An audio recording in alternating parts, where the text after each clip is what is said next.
Okay, here's a little movement routine here. We're going to go from hands and knees to on the stomach to on the back to standing. I'm going to move through all these exercises pretty quickly so I can demonstrate them all.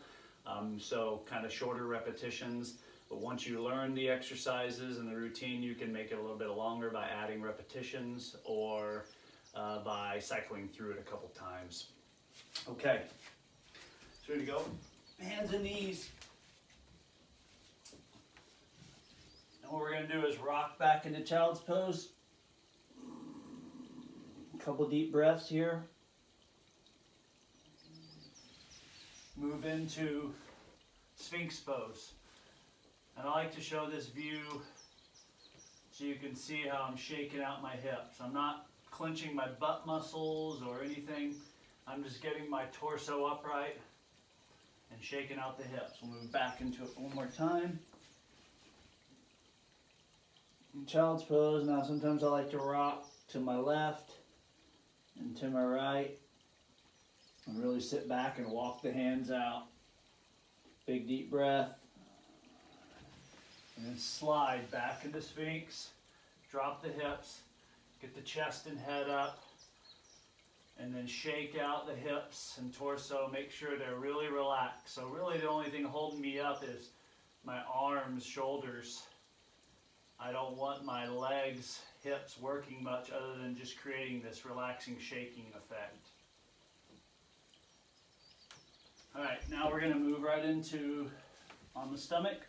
I like to make a pillow with my two palms like this for my head, or you can turn your head to one side. I prefer to keep it neutral, so here we're just going to do some of these. Alternating knee flexion, just for stretching out the quads, hip flexors, nice and easy. You're trying to bring your heel to your butt. You're not going to make it there most likely, but do your best. Back and forth through several of these.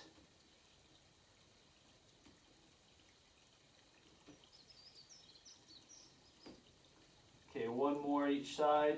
Kick the right butt, kick the left butt.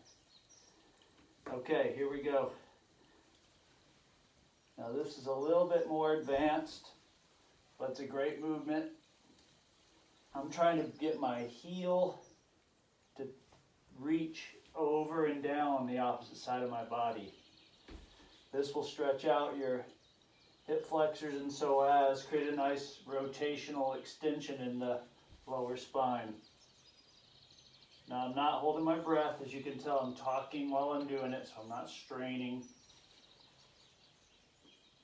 And the more I can drop that heel all the way down to the floor, the better. I'm a little tight with these, so I'm not the best example.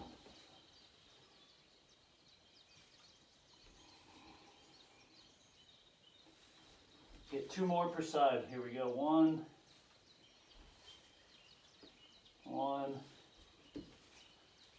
two.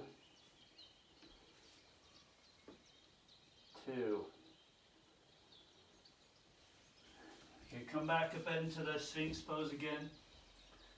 Shake that out.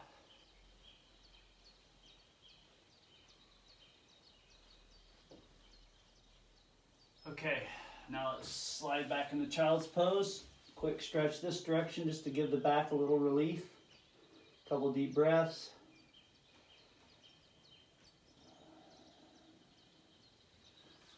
Now let's move to supine on the back.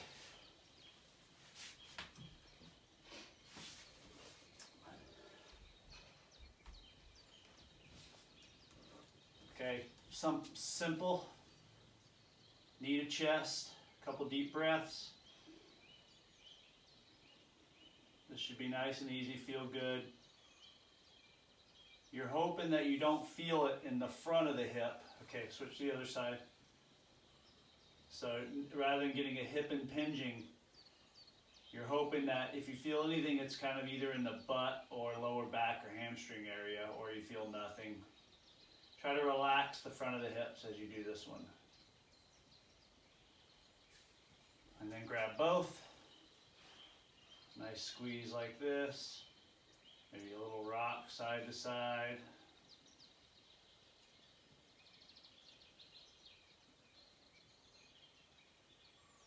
And then we'll drop down into what's called hook line position. I like to put my arms out, either palms down or up. And now we're just going to let the legs fall to each side. A slow controlled fall. This will get some spinal rotation, nice and easy, into the lumbar spines, driving up into the thoracic spine.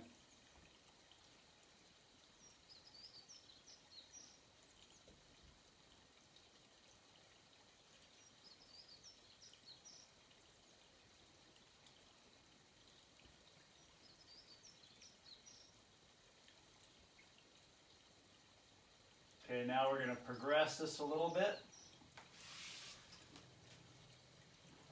Leg all the way over, down, opposite leg. I'm trying to get my foot, or like my big toe, to the ground. And depending upon how flexible you are and the state of your hips and back, you can try to get your whole knee to the ground.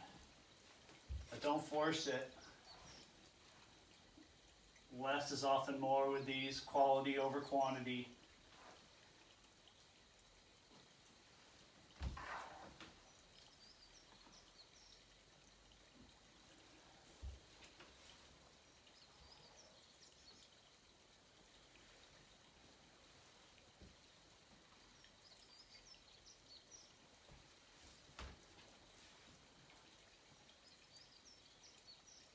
Okay.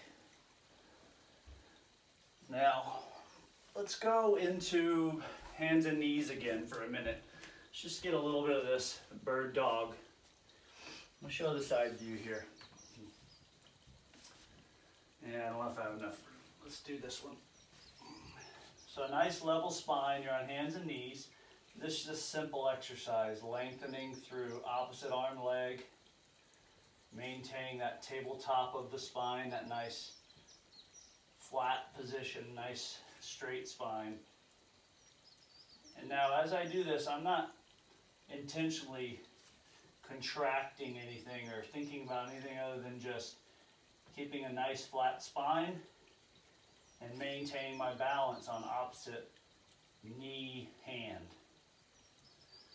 This is just a good simple core exercise.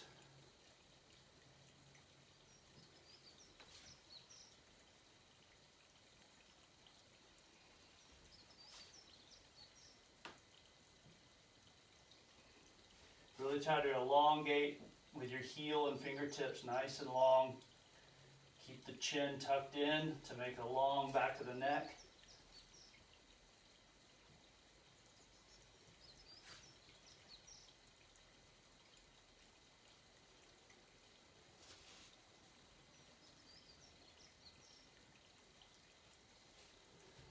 Okay, quick little reaching.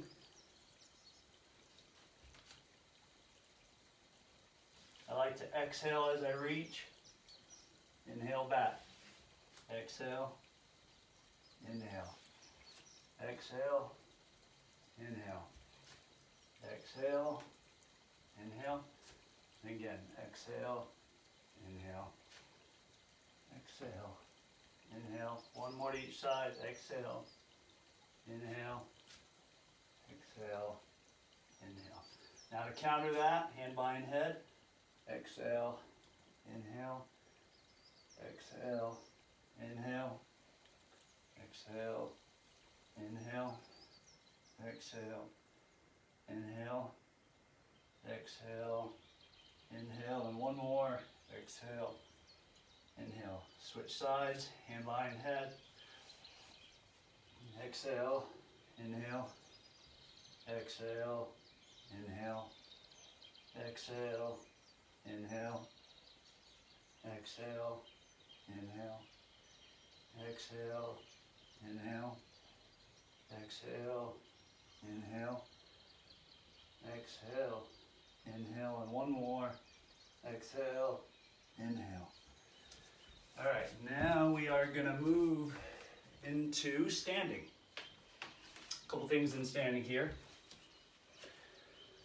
Let's start off with, let me move this out of the way. Let's start off with hip rotations. This is, for me, just a daily go-to. I always do this one. Feet are shoulder width and parallel facing forward. That's important to set up that way. Knees stay straight but not locked out. All right. Just making a nice, easy, big circle here.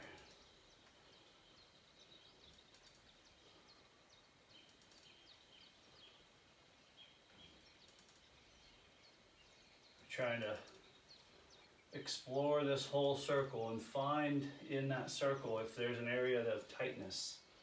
Like I have a little bit of tightness when I'm over here, probably because of my left hip, which tends to be a little tighter. So I don't shy away from that, I just work into it.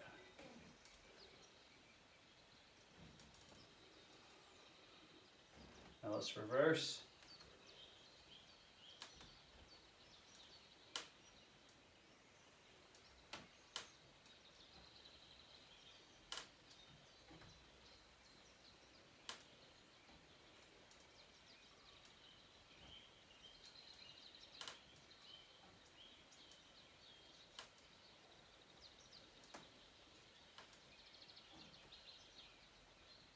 It's almost like, if you watch yourself do this, it's almost like your head almost stays in one spot. It moves in a little circle too, but it's kind of like your head and feet stay vertically in line with one another. And then your pelvis, which is right in between those two, is rotating in this big, or small, it depends on how you do it. Small is good too, but big or small circle.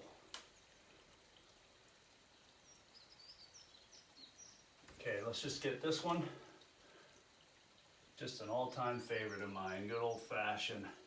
Reach overhead and let your torso tilt to one side. Link it with your breath. This is an inhale as you're opening up the rib cage. Exhale down, inhale, exhale, inhale, exhale. Notice I still keep that symmetrical stance. The stance is on the narrower side for this one to maximize the stretching around the lateral hip. Inhale, press up, go, reach over, exhale down. Inhale, press up, reach over, exhale down.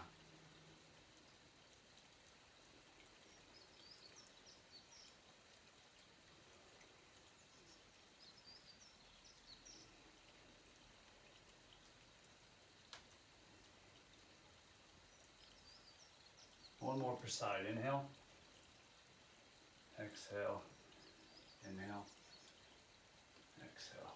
Let's get a little calf stretching in here. Classic calf stretching position, just not using the wall, right?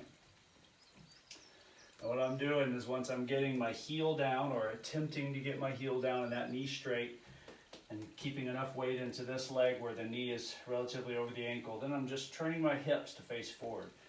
The tendency with this positioning, as you can see here, this back leg doesn't have to be directly forward. It can be turned out a little bit, which is a little more comfortable, but don't let it turn out very far. Turn out a little bit. Now my hips will usually line up with that, so once I get that set, I want to square my hips up, right? And now I just get this nice stretch. I can do a little reaching overhead and breathing.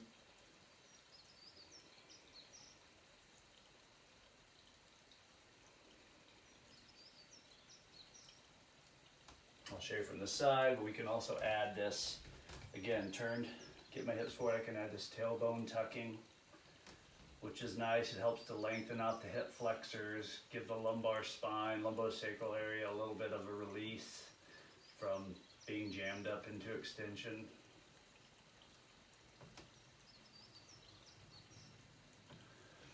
Okay, let's get the other side now. Set it up like this. Back heel down, knee straight, turn the hips forward. Get that nice calf stretch and sit into it. That's priority number one with this. Let's get a good calf stretch.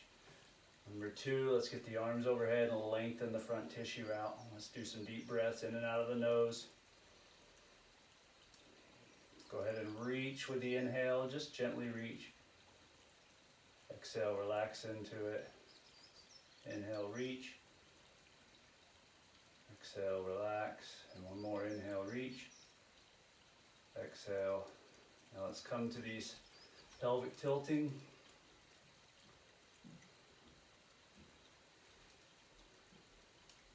Keeping the hips square. Keeping as long of a stance as you can with the heel down and still have the ability to have some movement in your pelvis. The longer you make the stance, the harder it is to have the freedom to move the pelvis.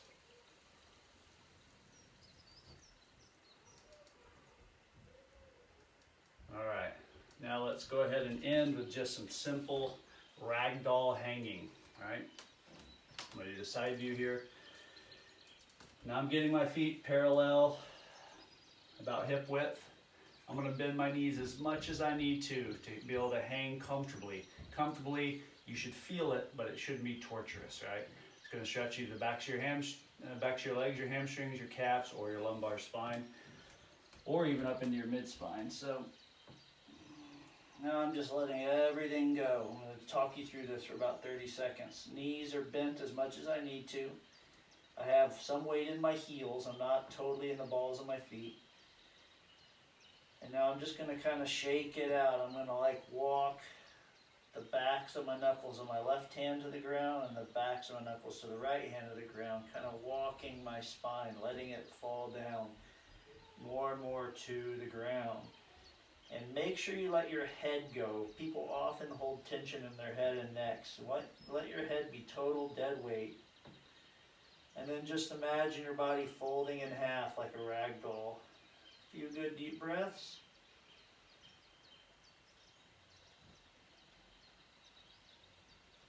As you inhale, kind of lift up a little bit, and then exhale, relax even a little bit further down. Let's do 2 more deep breaths. And exhale, letting totally go, relaxing into the stretch. Last breath. Letting go into the floor, and then bend your knees a little more and slowly roll up. Come to upright. Deep breath. Thank you. I hope you enjoy it.